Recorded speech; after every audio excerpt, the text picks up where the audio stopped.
Sup, y'all? Welcome back to my own private rodeo. I'm your host, Timothy Thatcher. So, you ever heard of this Radiohead guy? Pretty underground. I don't know if you've heard of him. They have this cool song called Creep. You'll love it. You'll love it. Influential. Genius. Groundbreaking. Beautifully depressing. Yeah, Jake, we get it. Greatest left turn in music history. But come on, let's be frank. Radiohead deserves all the praise and hype they've received. A machine like Radiohead needs very specific parts to run smoothly, with as little nicks as possible. Within the Radiohead machine, not to detract anything from the other men, but someone's fingerprints are a bit more pronounced than the rest, and that man is Thom Yorke. Thom Yorke can be described with every adjective I use for Radiohead themselves, being what is essentially the brain of Radiohead. His influences undoubtedly spell out on the canvas that is the band's music. If you ask your casual rate your music peruser, they'll probably shower Thom Yorke with praise. But I'm looking at it more from the perspective of your average Radiohead enjoyer. You know, creep and rainbows, maybe a dash of OK Computer. I'm a voice of the people. Not everyone knows these big words. They just want someone to direct traffic for you. So today we're going to dive into the Radiohead frontman's solo work. Specifically one of his sleeper hit albums from 25 years ago in 2019. A beautifully depressing look inside the mind of a genius insomniac, Anima.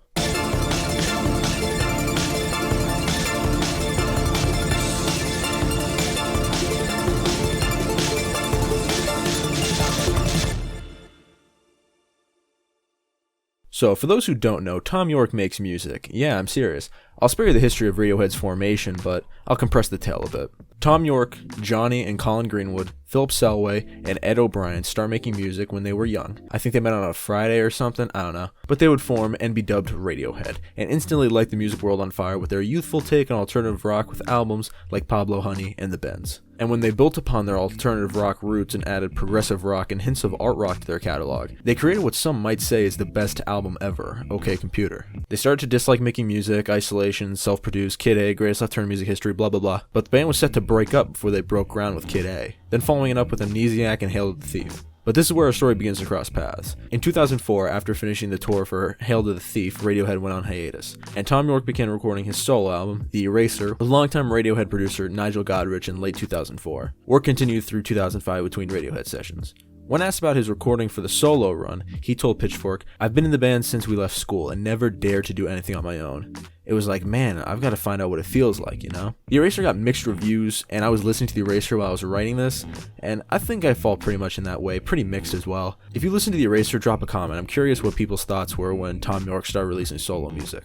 An interesting side road of Radiohead's sound, it was still unmistakably Radiohead, but he cranked down the alternative rock elements and cranked up the electronics way up. The Eraser and all future Thom Yorke solo outings would be mainly a venture in electronic music. And after this, Thom Yorke would release music under his own name and alongside Radiohead from here on out. But this isn't about Radiohead or The Eraser. After two more solo releases, Tomorrow's Modern Boxes in 2014 and Suspiria soundtrack in 2018, which I'm only glossing over because I haven't really listened to these two, we finally reached the topic of our lecture. Only one short year after Suspiria, Thom Yorke released his latest solo project, Anima.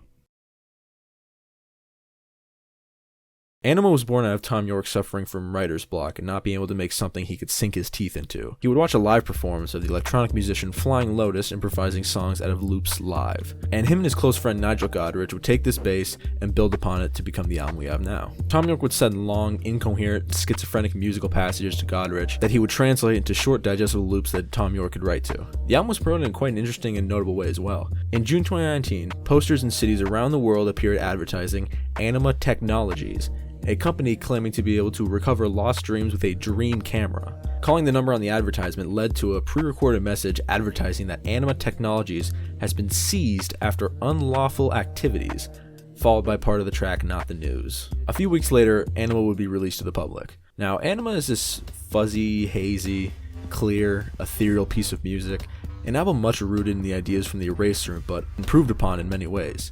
The Eraser could be classified as electronica, more upbeat, a lot of moving parts, and more in-your-face, whereas Anima, he sacrificed the more upbeat moments for a more pad and synth-heavy experience. Anima's sound is synth-heavy, and it has glimpses of upbeat sounds like Traffic and Not the News and Impossible Knots, but the main focus of this album is the almost apocalyptic sounding songs like Last I Heard and The Axe and Dawn Chorus. It reminds me a lot of Sufjan Stevens' last album, The Ascension, music-wise anyway, with even hints of IDM peeking through, with these traditional singer-songwriter elements cascading in these beautiful and sometimes daunting electronics. So if you're a big fan of electronic music, I would absolutely recommend checking this out.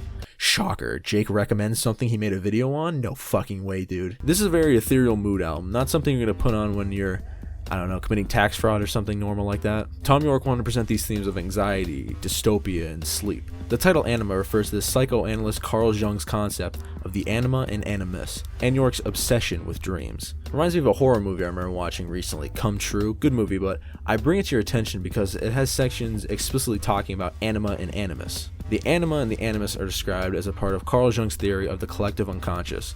Jung described the animus as the unconscious masculine side of a woman, and the anima as the unconscious feminine side of a man, each transcending their own psyche. More themes of subconscious. Themes that led to a beautifully terrifying album, and one that I recommend someone put some headphones in and find a scenic view where you can sit and listen to it for 48 minutes. Maybe even in spatial audio. This album doesn't just stop at music. Oh, no. One of my favorite songs off this record, Last I Heard, He Was Circling the Drain, comes with a music video. The music itself is painted with these emotional synth chord progressions with additional fuzzy synths and background sounds, sounding like synapses in the brain firing off indicating you're having a dream. With the opening line encompassing pretty much the entire record, I woke up with a feeling that I could not take. The music video for this, oh my god, the music video for this. This is quickly becoming one of my favorite music videos of all time. This video is a visual personification of dreams had by Thom Yorke behind this ethereal music that sounds like a brain deep in sleep. It was animated using a combination of 3D animation, 16mm film, and hand-drawn animation. Those are styles that sound like they can only ever work on paper, but the animation studio Art Camp pulled this off with flying colors. Like, this is beautiful, utterly breathtaking. Every single frame out of this music video could be its own work of art, and an amazing continuation of the dream theme and the dystopian anxiety oozing from this atmosphere is personified perfectly. Another visual companion to this album is a short film on Netflix featuring Thom Yorke himself, and some tracks off his record directed by Paul Thomas Anderson. I don't know if you've heard of him. He directed some unknown films. Stop it when you recognize one. There Will Be Blood, Magnolia, Boogie Nights, Punch Drunk Love, Phantom Thread, you get my point. This, much like Last I Heard's music video, is very dreamlike with strange, synchronized choreography, beautiful locations, and a distorted perception of gravity. The film is pretty cool, to be honest. It's only a short film coming at a cool 15 minutes. I almost recommend you watch this first before listening to the whole album. It's short, digestible, and visually representative of the themes throughout this record. So if you want to start somewhere, hop on Netflix for 15 minutes.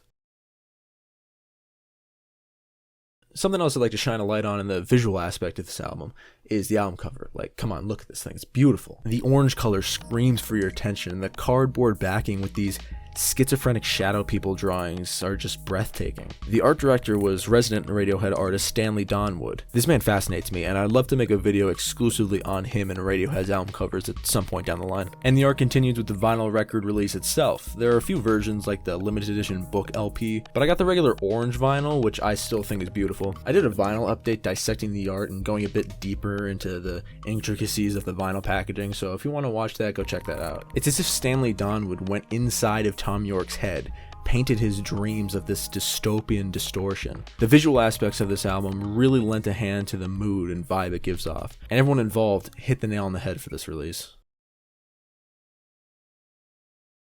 Anima is as much an experience as it is an album. I mean, it's a musical project, don't get me wrong, but it's so much more. It's a multimedia piece of performance art. Anima is a dizzying, skittering, dazzling, beautiful piece of artistic expression, diving into deep sleep and observing the distorted and beautiful world that the subconscious mind constructs. Thom Yorke had created one of my favorite albums of 2019. After hunkering down and actually writing this and re-listening to it, I only fell more in love with this record. And it truly goes to show Thom Yorke is the brain of any machine he's a part of.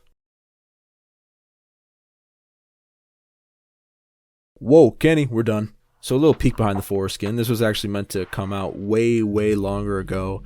Like before the end of May, I wanted to release this, but after finishing the script, I ended up writing and producing more content to meet certain deadlines, and this kind of fell to the wayside a bit, but hey man, that's how it works, and it's summer, so hopefully some cool content is to come in the future. Summertime loving the summertime, baby. But yeah, thanks for watching. I do really appreciate you doing that. Big Fish Podcast is going strong. I appreciate the warm reception it's received on its return. I don't know if I've ever said this explicitly anywhere, but this is no longer a weekly podcast.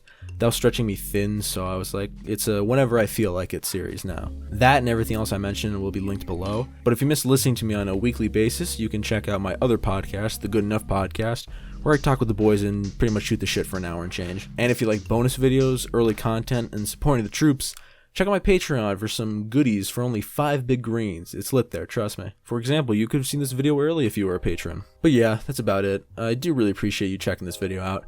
I hope it was worth the wait. I teased this back at the super flat video. But as long as you remember to lucid dream tonight, then you're all set. So thank you for watching. I do appreciate it. And have a pleasant day.